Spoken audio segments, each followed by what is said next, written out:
To make the most of this series, download our free guided workbook with reflective exercises from bayina.com/amazed. How's it, my bro? How's it brew? Brews in a coffee maker, I think. No, man. In South Africa, man. That's a way of endearment to say, how you doing, my brother? Say it again. How's it, my bro? How's it may brew? Yeah, how's it, my bro? So, like... Brew is brother, bro. But yours is brew. Yeah. A few other terms. My fro, my wife, my bully. Fro is German. And like Frau. And it's Afrikaans, too. That's where the fro came from. That's where the fro came from. You know, one of my favorites is when I go to Europe and sometimes people say, Ustadh Nouman, how you going? Yeah. Now I've heard, how's it going? Yeah. And how are you doing? But they smash the two together and say, how you going? And I'm thinking, by car? By bus? What do you mean? But that's just their way of saying, how are you? Of course. Every language has its own patterns. And every language has certain words that are almost interchangeable between one another. Like, think of happiness and joy, or anger and rage. These words, even though they may have some nuances and they mean different things, but in many cases, they are actually used almost exactly the same way, interchangeably, right? Similarly, there are sometimes words that are the full version of something or the lesser version of something, like demo as opposed to demonstration, which you can in casual speech kind of use interchangeably. Now bear in mind that as I share this example with you, the entire Quran is an oral tradition. It was revealed, and it was memorized as it was sent down, and it wasn't documented in the way that a book is written down. It's passed down primarily as an oral tradition, and later on it is put into writing. So the Arabic language, let's start with that. The Arabic language actually has two words for giving counsel. One of those words is wassa, and the other word is awsa. And even if you don't remember that vocabulary, it's okay.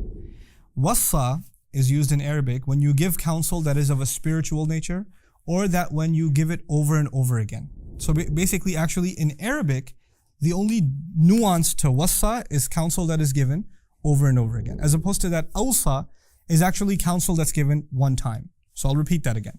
Wassa, over and over again. Awsa, one time.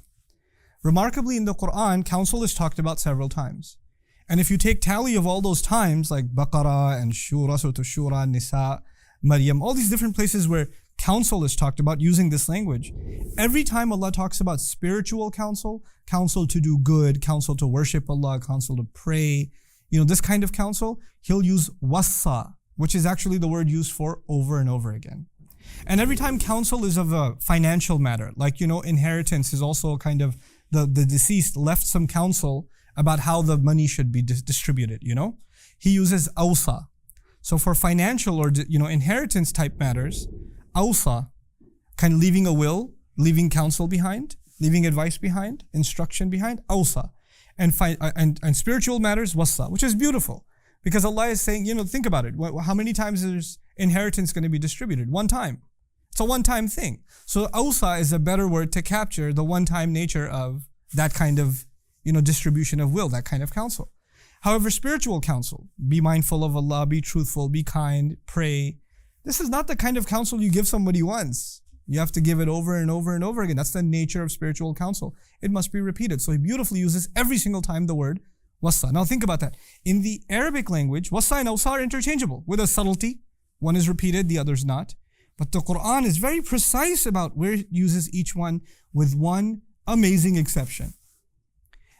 Isa alayhi salam, Jesus is born. The Quran has a unique narrative about Jesus that the Bible doesn't have, that he spoke the day he was born.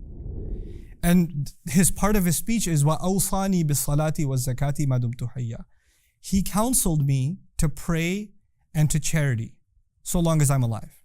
Meaning Allah counseled Jesus. Isa says, alayhi salam, Allah counseled me to pray and to give charity. Except the word he used for counsel this time is the word that you typically find in the Quran for financial matters. Why though? This is a spiritual counsel. To pray, to give charity. Some argued that perhaps this word is used here because charity was mentioned, which is financial. But there's something more going on here.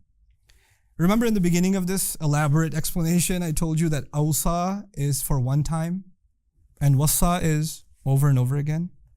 Isa alayhi salam is how old? One day. He couldn't possibly have been given counsel over and over and over again. He's only been given counsel to pray and give charity one time. So he says, Awsani bis-salati was-zakati. 23 years of an oral revelation, and the only time the pattern is broken is when the one-time advice is given. It's what you have to call amazing. Another 2 examples I want to quickly give you along the same lines, because they're so short that if I made a video by themselves, they'd be like a minute long. So I'll throw them in here, inshallah. Is 2 words. We'll compare 2 words. There's this word a'yun and there's the word uyun. A little more vocabulary for you. A'yun is actually, it means 2 things. Each one of these words means 2 things. A'yun could mean eyes, and a'yun could also mean springs of water. It could mean eyes and it could mean springs of water. On a side note, the Arabs have the same word for these because anything that pleased their eye, they use the word eye for it.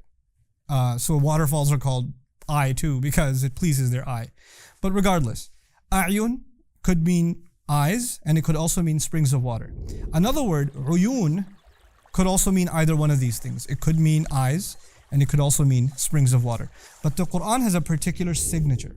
So for 23 years of this oral tradition, every time a'yun was used, it was about the eyes.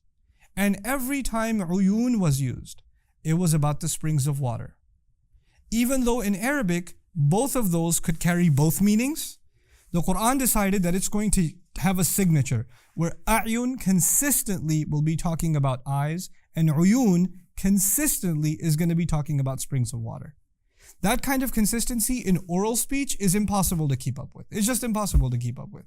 And finally, just along the same lines, is the distinction between 2 kinds of rain. The Arabs use the word matar for rain. They also use the word ghayth for rain.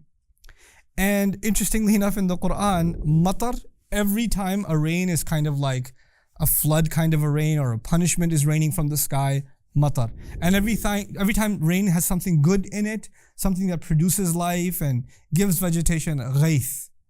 So it actually distinguished between the 2 kinds of rain that the Arabs themselves would not distinguish. They would use matar and ghayth interchangeably. Rain is just rain, but 2 different words for 2 different scenarios of rain. Good rain, ghayth. Terrible rain, matar. Over and over again for 23 years.